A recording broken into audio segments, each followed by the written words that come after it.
Contrary to what many people think, the original cartoon from 1984 was not the first piece of Transformers media.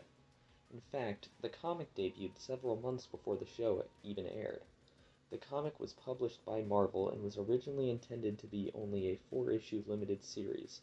However, the comic sold so well that it was decided to continue it as an ongoing series, which lasted for a total of 80 issues, and has gone on to have several sequels, prequels, and spin-offs set in its original universe. Many of these stories contradict each other, but untangling that mess is a story for another day. Hasbro had recently acquired the rights to Diaclone and Microman toys from Takara in Japan, and were looking for a way to promote these new toys to a Western audience. Hasbro had experienced success several years before with their G.I. Joe toy line using a two-pronged marketing approach, a comic produced by Marvel and an animated series. Hasbro decided to use this strategy again with the new Transformers franchise. All of the characters had profiles written for them by a man named Bob Budiansky, who would be the editor for the first 4 issues of the Marvel comic, and the writer for issue 5 all the way until issue 55. These profiles would be featured on the boxes of the toys, and gave each character personality traits as well as listing any special abilities the character might have. In general, the way a given Transformer would be characterized in the comic would be similar to what was on their profile, which makes sense given Budiansky's involvement in the comic. The cartoon, however, would often make changes to a character's personality, which could in some cases mean the same character would act drastically different in the comic when you compared them to their cartoon counterpart. The first 4 issues of the comic were written by Bill Mantlo, Ralph Macchio, and Jim Salicrup. These first 4 issues are pretty rough, to be blunt.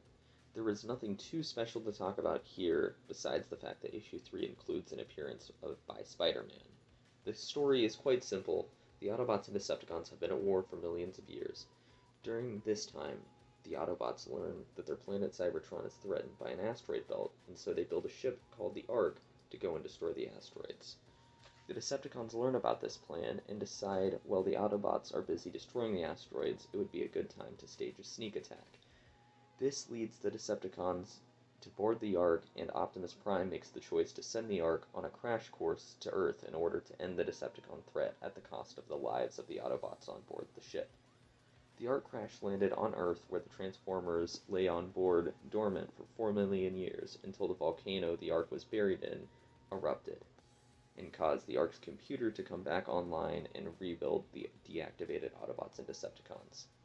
The Autobots and Decepticons spend the rest of the first 4 issues battling over fuel, with the Autobots being aided by the Witwicky family, and, as I mentioned before, Spider-Man helps the Autobots after an initial misunderstanding in the 3rd issue. The issues suffer from having an absurd amount of characters to introduce. In the first issue, there are several pages of characters basically just introducing themselves to the audience in the most unnatural way possible, and while those pages have gone on to become iconic, it is still a rough way to start your comic. The other issues unfortunately do not fare much better, with the plot and characters being largely unremarkable. Unfortunately, the art in these issues isn't great either, partially due to the fact that the first 2 issues they were using outdated character designs.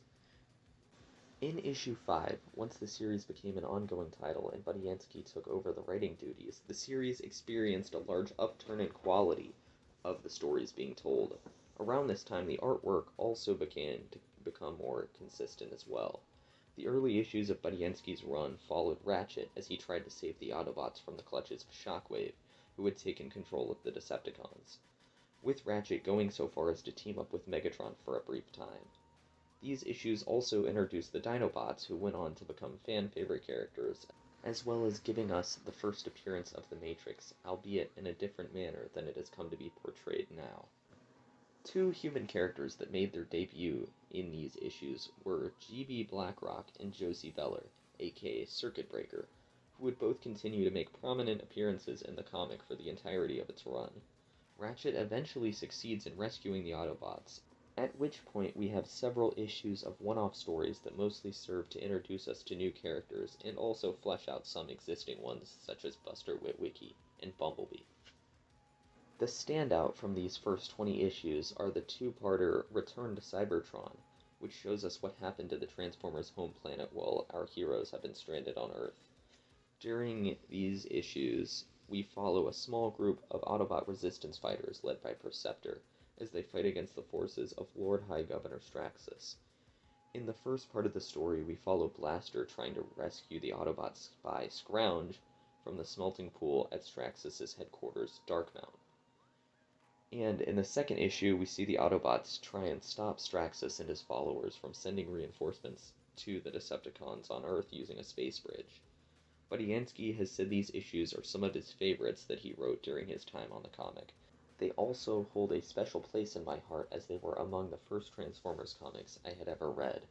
After these issues, which were numbers 17 and 18, came a story about the Autobots trying to steal the secrets of combiner technology from the Decepticons.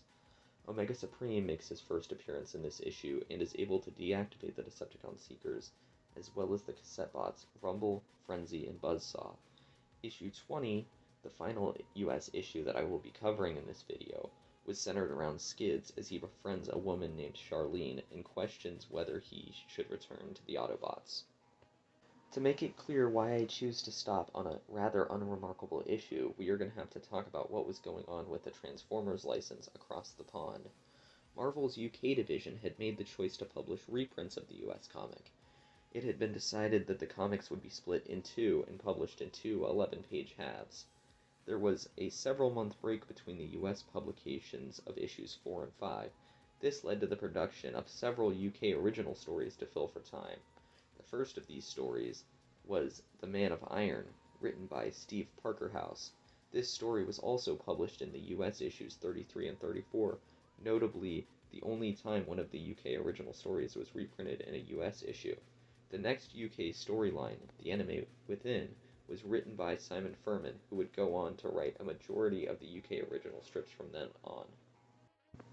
Soon after this, the decision was made for the UK Transformers comic to move to a weekly schedule. This meant that they would be reprinting the US issues faster than they could come out in the States. Because of this, a constant output of UK original stories was planned. The stories by Marvel UK did their best not to contradict the US strips, and so they often used characters that were not being heavily used in the US issues. A good example of this is the Dinobots, who after their first few appearances in the US book were largely shelved for several issues, and because of this it gave Furman the chance to tell his own stories using these characters, who would come to be among his personal favorites. In 1986, however, a new set of characters from the future would be introduced in the Transformers the movie, and limitless potential afforded by these characters, which were not being included in the US comic at the time, led Simon Furman to craft an epic time travel saga, beginning with the story we will cover next time, Target 2006. I hope you enjoyed this video in what I plan to be a multi-part series covering the Marvel US and UK Transformers comics. Thank you so much for watching, and I hope to see you again next video.